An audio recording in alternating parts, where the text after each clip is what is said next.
One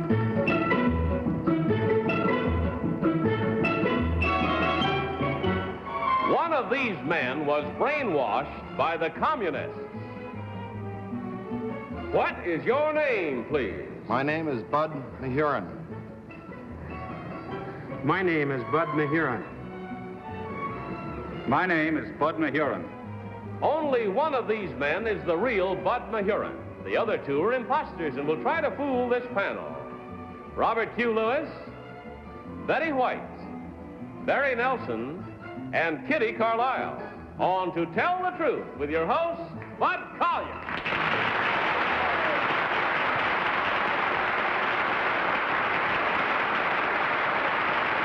Thank you very much.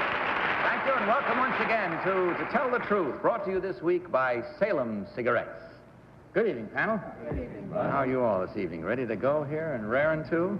Let's get to it, shall we? Not waste any time. Yeah. Suppose you open up that envelope, take out your affidavit card, and follow along with me on this first one.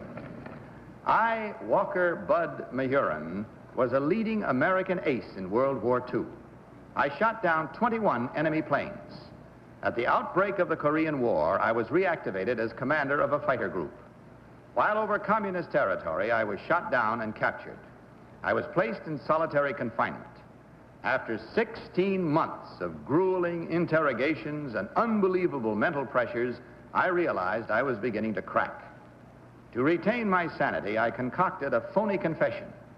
Finally released, I returned home only to face public disgrace. At a military tribunal, I was not only completely exonerated, but my testimony became the basis for a classified Air Force manual on the communist techniques of brainwashing. Signed, Bud Maheuron.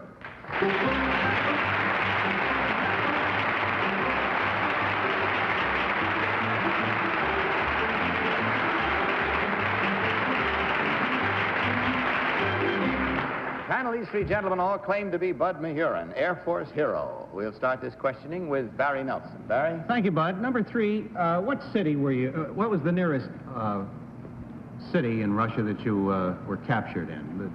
The nearest place to Russia? Yes. No. It was in Russia that you fell, wasn't it? No. It was North Korea. Where was the, how many prisoners were with you in that prison? Or were you in solitary? I was in solitary.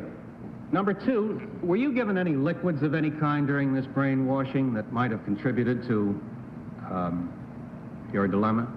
Nothing that could be confused with drugs or anything of that. To whom did you confess? What was the rank of the man? They don't determine ranks in communist societies. Could you, number one, describe the place where you were interrogated very briefly? Yes, it was a room that was well lit, of course, and very sparse in furniture. Kitty? Sounds like home. Well, you have a new apartment. Number two, it's a fascinating story. Could you tell us what line of interrogation it took? Well, there was first a military interrogation, and then the second interrogation involved propaganda, the fact that the United Nations were waging bacteriological war with the North Koreans and Chinese communists. Thank you. Number three, were you taken in by any of their propaganda? No. Number one, what did they give you to eat? Gruel, rice, and some, what we call a boiled bread. Number two, did you have any exercise at all? No. None at all. Number three, when you were being interrogated and you began to think up your own story, did they accept this? I really didn't have the chance to think of my own story. They prompted me and gave me the choice of agreeing with it or not. Thank you. Robert Q. Lewis. Number three, have you ever read a novel called Manchurian Candidate? Yes, I have. May I ask you, number three, if you know the author? I believe it's Condon. Well, quite a while ago. Number one, have you read Manchurian Candidate? Yes, I have. There's quite a lengthy description of interrogation and various means of pressuring people. Was any of that technique employed on you? Yes, some. May I ask exactly what, please?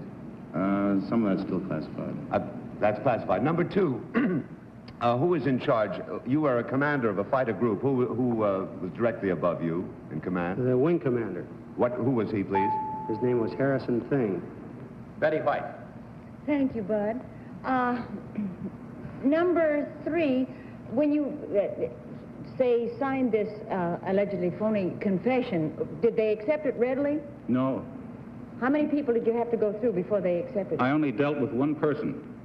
At all times? No, only Oh, at the end. only- When I had the confession, and he gave me certain things that I had to include in it. And when I finished it, he 3 times brought it back. It was minor change. And number 2, how long after you signed it were you released? I was released the next day. Number 1, do you agree with that? That's all the time we have, I'm sorry to say. It is, Won't tell. as Kitty said, a fascinating, or rather grimly fascinating story. But it's time for you to mark your ballots now. That's the grim truth of this moment, so please mark them at once, if you will, without change, and of course, no consultation is permitted while voting. For number 1, or number 2, or number 3. Our team of challengers will receive the usual $250 for every incorrect vote. All ballots marked, panel? Yes. Everyone? Bob, for whom did you vote? Bud, no matter which of the 3 is Bud Maheuron, I'm really looking forward to shaking his hand after this show. I'm playing a real hunch again. Number 3 has a little gray hair, and boy, if I had been through anything like that. I also liked his answer. I'm voting for number 3. Betty, what is your choice? I, too, voted for number 3 on possibly some of the same reasons. Number 1, I like the way he said classified. He sounded like he really meant it, but I think it was his way of chickening out on answering. And number 3 was in World War II and was a leading American ace, and I remember World War II, and I have a little gray in my hair, too. I think it's number 3. Barry. Well, they all did so well, Bud, it seems unfair to discriminate, so I voted for all 3. Which did you vote for? Kitty. I voted for number 3 for precisely the same reasons, and I'm sure we're all wrong. Well, that could happen, of course. Sometimes unanimity is good. Sometimes it leads you down the primrose path. Let's see what it did this time as we learn which one of these gentlemen actually is a real Air Force hero. So will the real Bud Maheuron please stand up?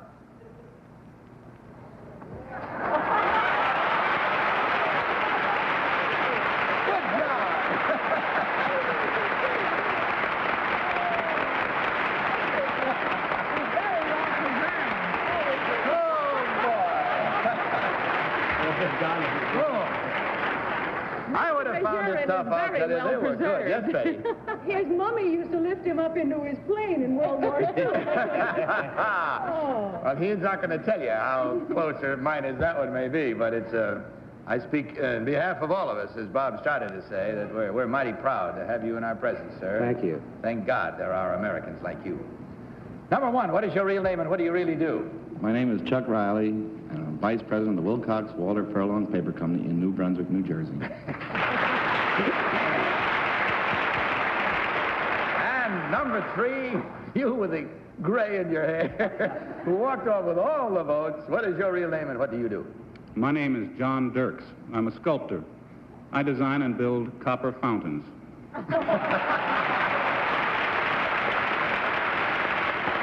Well, gentlemen, it's the first time in a long time, on behalf of Salem Cigarettes, there were 4 incorrect votes, and therefore $1,000 that you take along with you, with our blessings and thanks. And I hope you enjoyed it as much as we did. And again, I say to you, we're mighty proud of you. Good night, and pick up a carton of Salem's on your way out. Thank you again, and God bless you.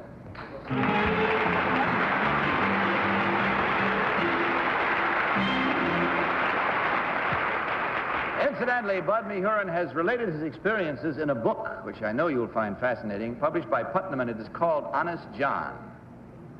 So he had to tell the truth tonight, see, as Honest John. All right, now it takes time right now. We're going to take time for a little refresher course in springtime freshness. It only takes a minute, so watch. Meet our next team of challengers.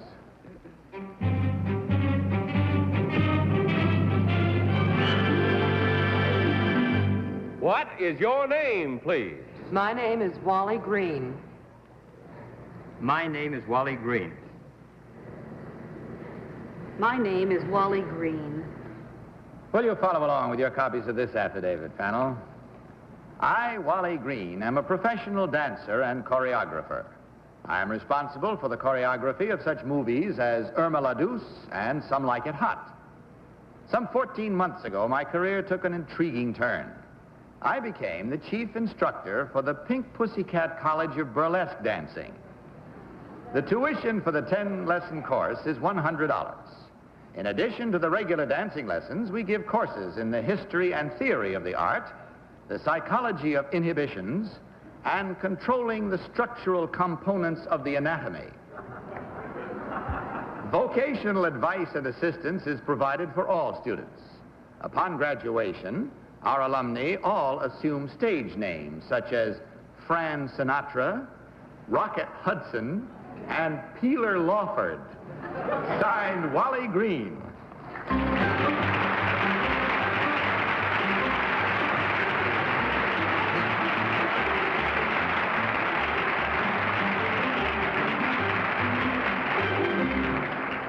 Panel, these three persons all claim to be the same one, namely Wally Green of the Pink Pussycat College. We'll start this cross-examination with Robert Q. Lewis. Bob? Bud, I hate like the dickens to do this, but I do know one of these people, and I must disqualify myself. Okay. Very well, we proceed then to Betty White. Betty? This is an old graduate on my right.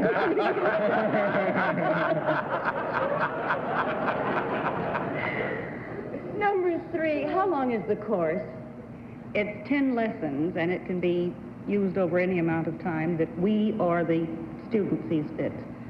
Number 2, in this controlling the structural components of the anatomy, does a certain amount of natural talent have to enter in there? Yes. I mean, the thing that always intrigues me are these tassel twirlers, and I don't know whether you're born that way or whether you can teach that in 10 lessons. It can be taught in 2. In 2? I will leave that right there. Number 1, the psychology of inhibitions. Do you find that some of the girls who come to you, I assume most of them are girls, do you find that they have inhibitions as far as burlesque dancing is concerned? Most of them do, and yet I think... Barry. Yes, number 2. It's kind of a strange thing to go from what you have been doing into this. Could you tell us a reason why? It came quite by accident. My mother got me the job. Your mother got you the... number 3, how many students do you have? Currently, I have 24. From what walks of life do these students come? Secretaries, housewives, grandmothers. I see. Number 1, how long does it take to graduate from the course? I'm not interested, but I mean... Well, actually, after they finish their regular amount of lessons, they don't graduate formally, but they're ready to dance. I see. Kitty. Number 1,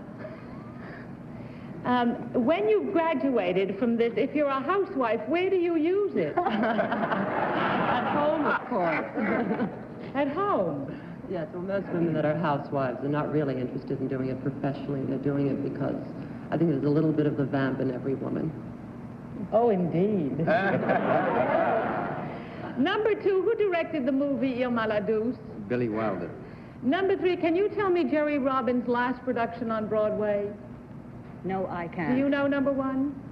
I believe it may have been West Side Story. Thank you.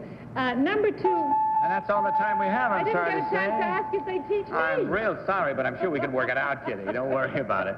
But please mark your ballots now, if you will, please, at once, without change and without consultation, which you know is not permitted while you are voting. Vote now for number 1, number 2, or number 3.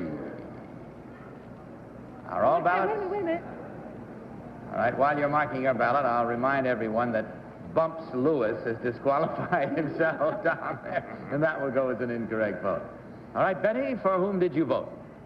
Well, it was such a grind trying to figure it out. I voted for number 2 because most choreographers, not all of them, of course, there are outstanding exceptions, but most choreographers are fellas. I think it's number 2. Barry. I voted for number 3. I like the structural components of her anatomy.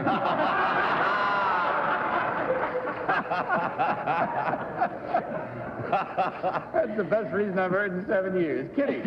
Well, I voted for number 2. Number 1 walked down the stairs as if she were a dancer and didn't hold on to the railing. Number 3, I voted for number 2 because I agree with you. You know, it's with notable exceptions like Agnes DeMille and so forth. And he said Billy Wilder right off the bat. And number 1 said West Side Story, and I think it was Mother Courage for Jerry Robbins' last production. So, all right, there we have it. 1 disqualification and 2 for 2 and 1 for 3. Let's go for that and see how it works out in the squared circle of truth in finding out which one of these persons actually is the instructor at the college known as the Pink Pussycat. So will the real Wally Green please stand up? Ah! Oh!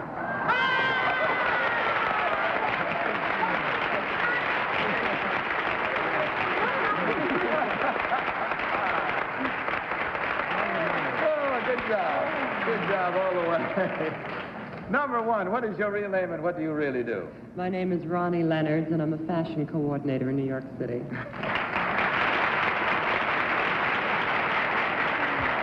Number 3, what is your real name and what do you do? My name is Imee Lane, and I'm the copywriter for the television show The Price is Right.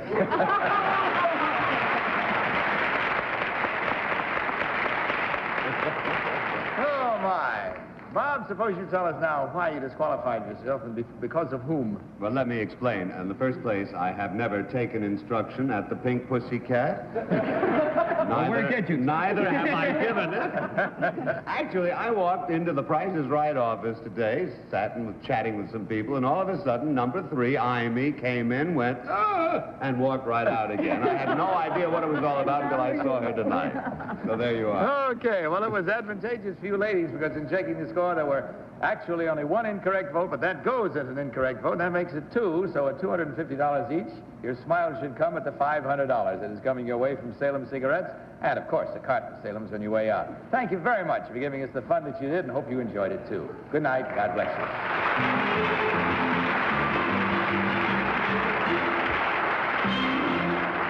Now I think it's about time for us to enjoy some refreshments. Are you ready to watch 2 people in love in the springtime? Now let's meet our 3rd team of challengers.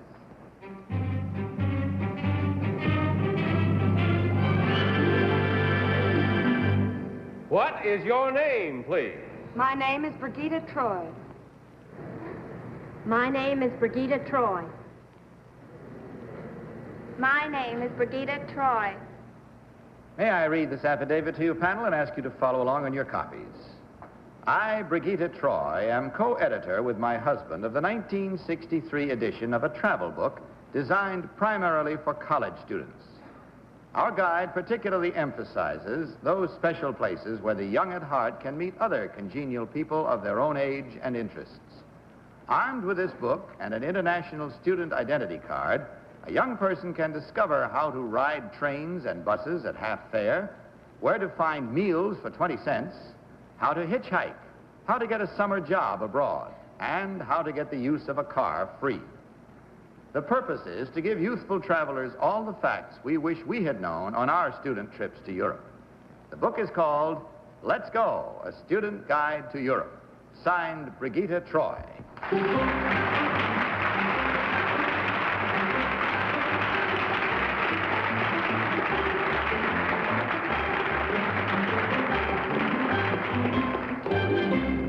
Now, we bring you 3 ladies, all claiming to be the same author-editor, I should say, Brigitta Troy, editor of a student travel book.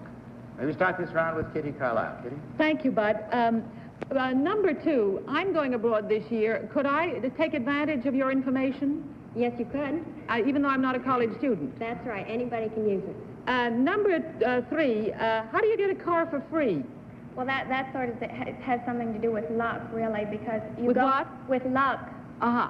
Because you go to an agency, say in Paris or in Rome or London, someone who delivers cars, and then needs you do it... to be delivered, I see. Thank you. Number 1, how can I travel for half fare if I'm under 12? I mean, over 12.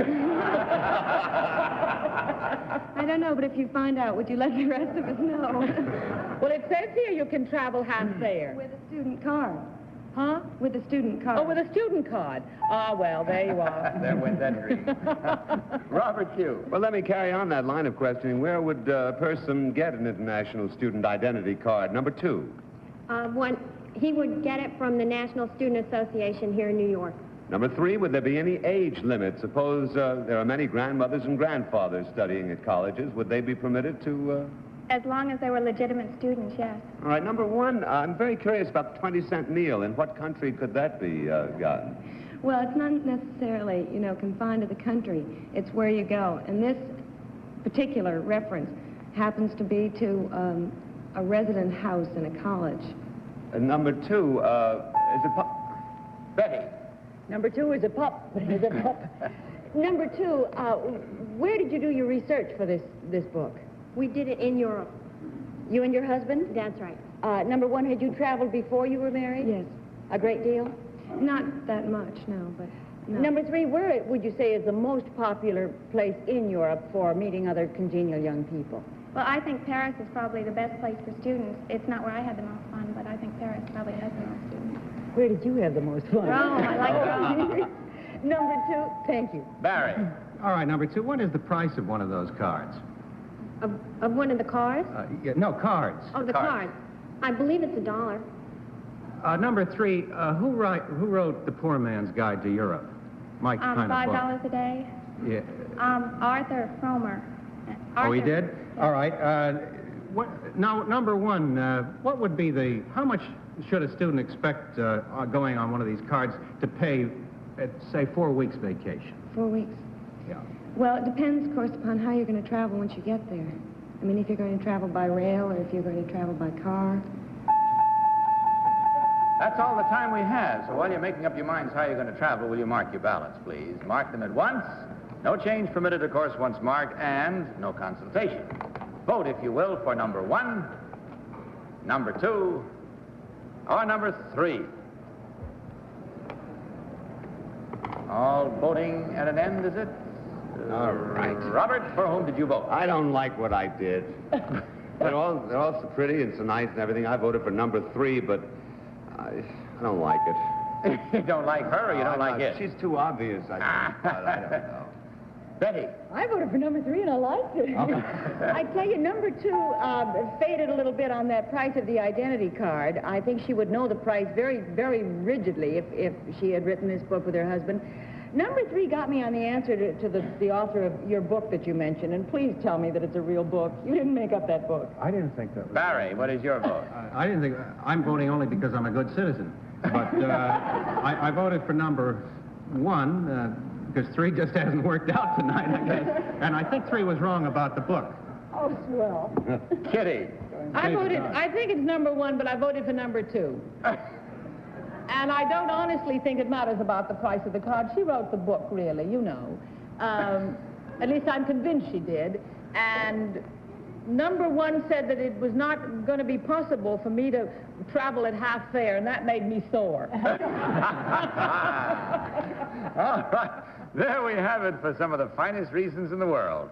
The votes are there. Let's see how near the truth they are as we learn which one of these young ladies actually is the student travel book editor. So will the real Brigitta Troy please stand up?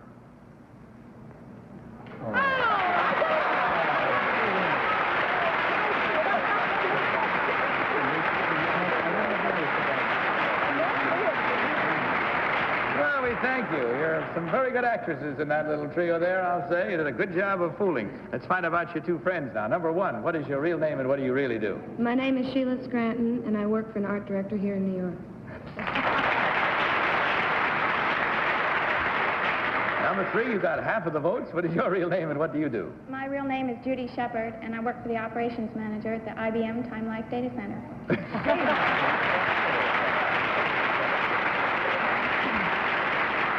Well, ladies, in checking the score, there's some very happy news for the 3 of you. Your smiles should remain for quite a long time because from Salem Cigarettes, for 3 incorrect votes at $250 each, you can add $750 cash coming your way, and may it bring you great happiness.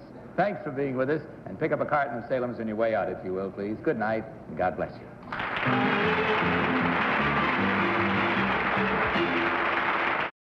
The audience will be very interested to know that our beautiful Betty White will be starring in The King and I in St. Louis next week.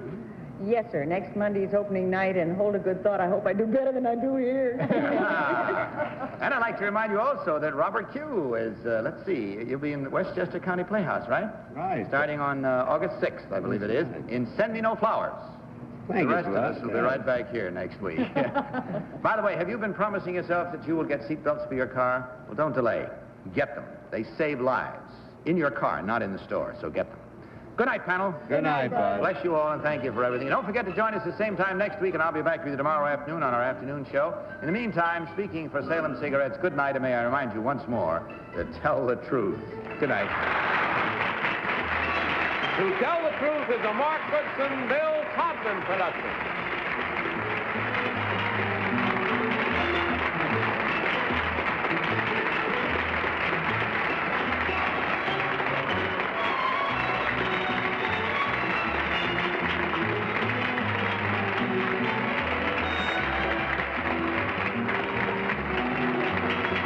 Tell the Truth has been brought to you tonight by Salem, the cigarette that refreshes your taste. This is Johnny Olson speaking for To Tell the Truth. This program was pre-recorded.